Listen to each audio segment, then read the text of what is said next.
you doing, guys? Jason Kuhn here, giving my Facebook article updates for September 26, 2013. We'll start off here at Reuters.com. Obamacare's average monthly cost, U.S. $328 a month. Wow. Americans will pay an average premium of $328 monthly for mid-tier health insurance plan when the Obamacare health exchanges open for enrollment next week, and most will qualify for government subsidies to lower that price, the federal government said on Wednesday. The figure, based on data for approved insurance plans in 48 states, is the broadcast national estimate for the cost of coverage when President Barack Obama's health care reform takes law full effect next year. The prices of the new plans are at the heart of political debate over whether they will be affordable enough to attract millions of uninsured Americans when enrollment begins on October 1st. Obama, who is facing a Republican threat to eliminate funding for the law or shut down the federal government next week, said the fierce opposition stems from the fear that Americans will embrace the program. Now, $328 a month, that's quite ridiculous. Here in FEMA Region 5, Indiana, that is actually an anti-Obamacare state, has an average of $403. So, go figure. Let's move on. SheepNoMore.net, never forget Hillary Clinton. We created Al-Qaeda, she says. In these videos, Hillary Clinton admits that the U.S. government created and funded Al-Qaeda in order to fight the Soviet Union. She even considers that a good thing. That as a good thing. Yesterday, they were Mujahideen when they were fighting against the Soviet Union, but somehow now terrorists who are fighting against America, yet others like in Syria, are freedom fighters, the FSA, and are fighting against their regime and being financially assisted by the U.S., UK, France, Israel, and Saudi. Let's go ahead and give this a listen. This is Hillary Clinton. We also have a history of kind of moving in and out of Pakistan.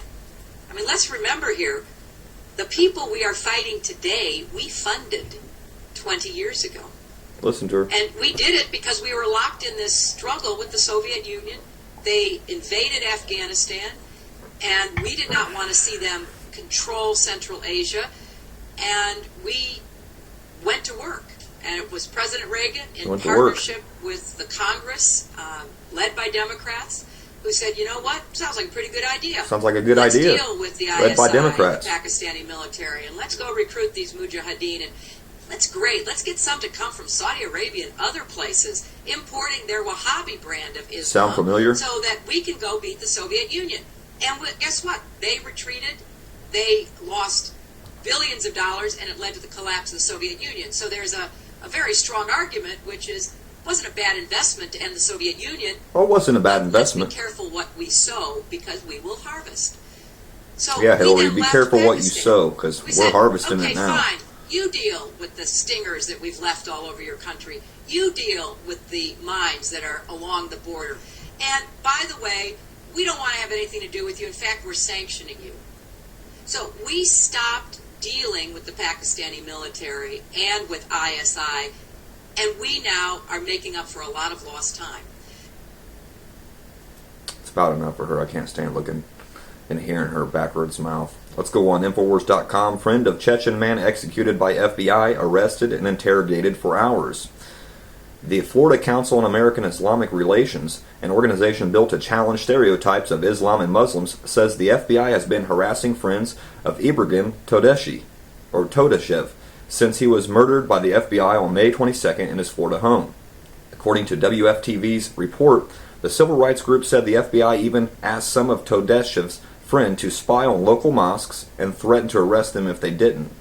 You can call FBI plot, sting, setup. That's what they do with all of them. Ashmara Mahmoud Maraliv, a friend and roommate of Todashev, and his living girlfriend, Tatiana Gruzdevi, were arrested by Florida police on September 20th on charges of threatening a witness in a 14-month-old battery case against Todashev, reported Boston.com. According to Jalessa Rizzo, assistant for the general counsel at the Osceola County Clerk's Office, the battery case is reported related to an incident in and at the Alibaba Hookah Cafe and Lounge in Kissimmee, Florida. So basically, they're trying to set up these guys, these friends of Todashev, and after his death, after FBI killed him May 22nd in his own home, said it was under self-defense, but the autopsy shows he had a bullet wound in the top of his head. So, pretty much a CIA, FBI assassination, I should say. But yeah, just another plot to try to set up these guys who are related to him, and they could just connect it all together and, say, see, we told you so. Let's move on. Infowars.com, puppy survives being shot in head by trigger-happy cop.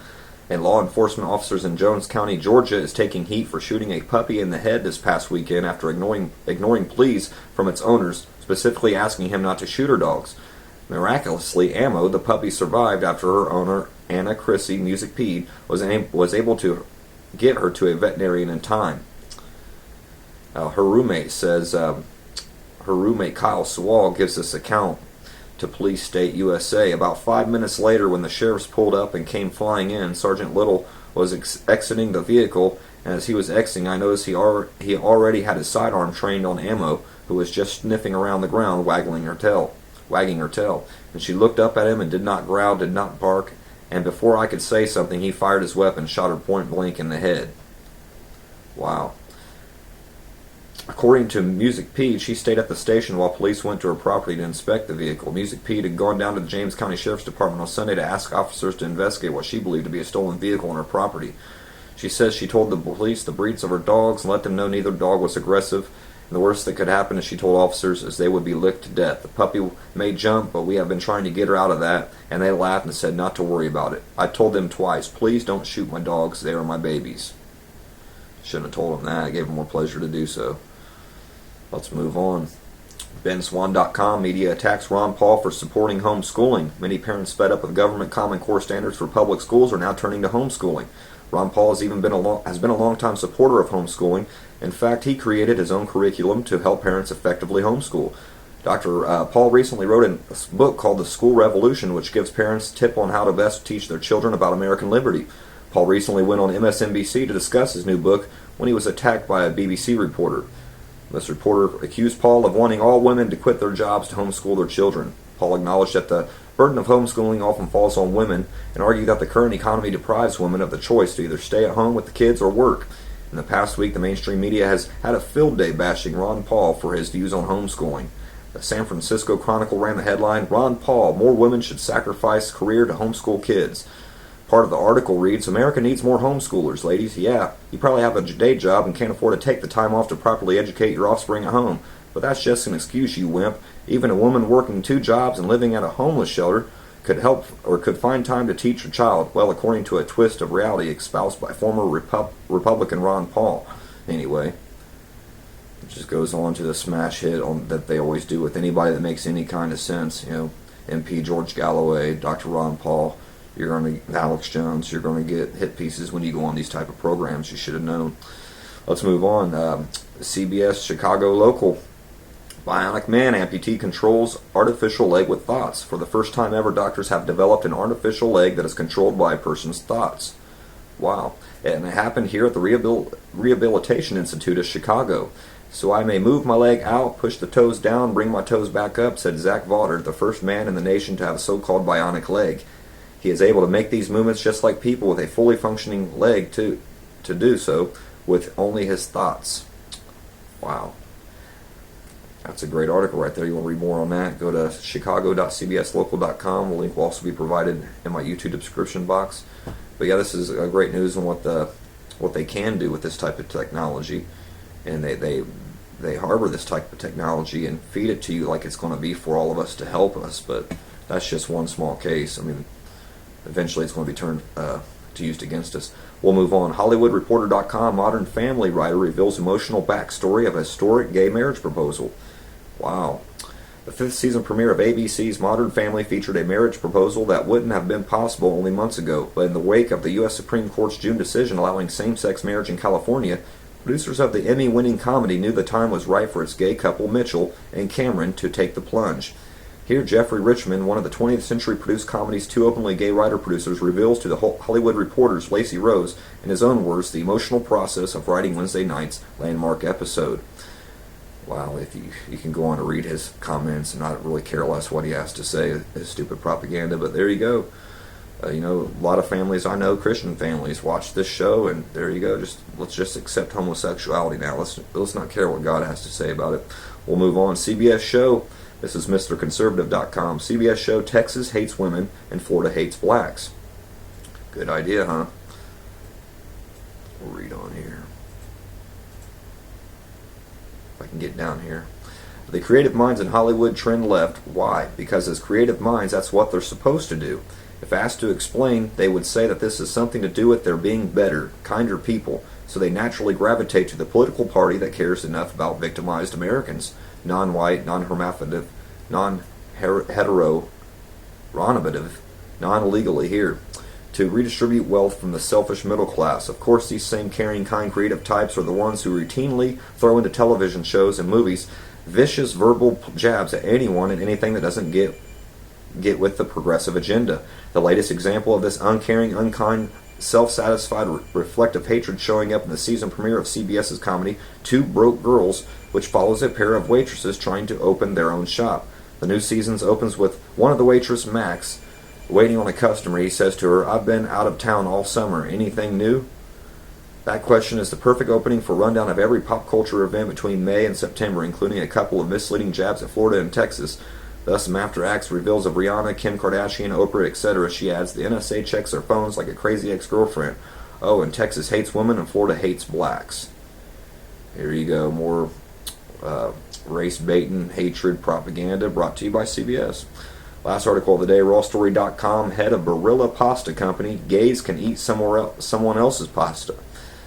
Guido Barilla, president of the family-owned Barilla Pasta Company, said in a radio interview on Wednesday that his company only supports the traditional family and that LGBT people can go eat someone else's pasta. Way to go, Mr. Barilla. If you made organic pasta, I would support you.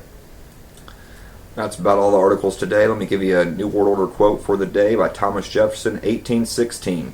If the American people ever allow private banks to control the issue of their currency, first by inflation and then by deflation, the banks and corporations that will grow up around them will deprive the people of all the property until their children wake up homeless on the continent that their fathers conquered. I'll give you your proverb for the day, Proverbs 16:32, King James Version only. He that is slow to anger is bitter than the mighty, and he that ruleth his spirit than he that taketh a city. There you go.